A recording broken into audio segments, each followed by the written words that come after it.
ตั้งแต่ก่อนเฮ็ดหยังกะย่านแต่คนสั่งเฮ็ดหยังกะย่านแต่คนเว้าพื้นเฮ็ดหยังลงไปกะย่านแต่คนบ่มักอ่อนซ้อนตัวเนาะซุมื้อนี้แล้วแต่สิมักบ่มักเด้อบ่ได้อ่อนซ้อนผู้ใดเด้อ เอาเป็นแนวนั้นเนาะเขาก็หากินเองอยู่เงินก็หาใช้เองอยู่หาใช้เองบ่ได้ก็ไปหาเลาะยืมเองอยู่ ยืมเองแล้วใช้หนี้บ่ได้ก็หาใช้หนี้จนได้พุ่นล่ะเฮ็ดเองทำเองเพิ่งพาอาศัยตนเองอยู่จังซี่ล่ะแล้วแต่คนสิมักบ่มักนี่ล่ะเนาะบ่ต้องใช้ชีวิตให้ไปถือใจผู้อื่นดอกแต่ขนาดใช้ชีวิตถือใจเจ้าของก็ยากอยู่ซุมื้อนี้ก็ได้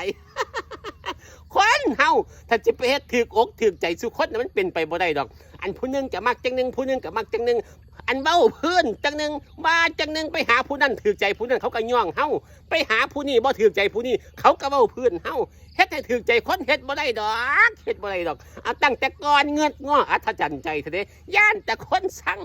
ย่านแต่คนเว้าพื้นย่านแต่คนว่าบ่ดีเฮ็ดหยังลงไปกะตะย่านแท้ๆย่านคนเว้าพื้นย่านคนว่าบ่ดีหน้าบางแท้ๆตัวตะกี้ คู่มือนี่ก็บ่แม่นหนาดอกแต่ว่าเอาตัวรอดซื่อๆนี่ล่ะ สิว่าหนาขึ้นก็ได้สิว่าอันมึนขึ้นแน่จักหน่อยก็ได้เพราะว่าก็สังเกตดูแล้วก็บ่ได้มีประโยชน์พยังบ่ได้มีอีหยังทำไมยังไงที่ไหนเด้ล่ะอันไปเฮ็ดถูกใจคนก็ได้เฮ็ดถูกใจคนมันยากตัวแต่เฮ็ดถูกใจเจ้าของก็ยากอยู่แล้วนี่คือเบื้องโลดใจเจ้าของนี่เอาใจเจ้าของซุมื้อนี่ก็เอาใจยากอยู่ก็จังว่าอยากเข้ากับหยังแต่ว่าคิดหยังทำไมยังไงก็จังว่าคิดฮอดไผ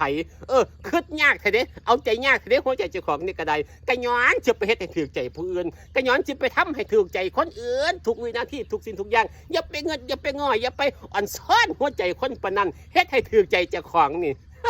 อันใดเจ้าของว่าดีก็เฮ็ดโลดอันใดเจ้าของว่าบ่ดีก็อย่าเฮ็ดซะเด้แต่ว่าก็เฮ็ดให้ถูกต้องถูกควรเฮ็ดให้เป็นคนดีในสังคมก็พอแล้วซะเด้เฮ็ดให้ถูกใจคนนี่มันยากตัว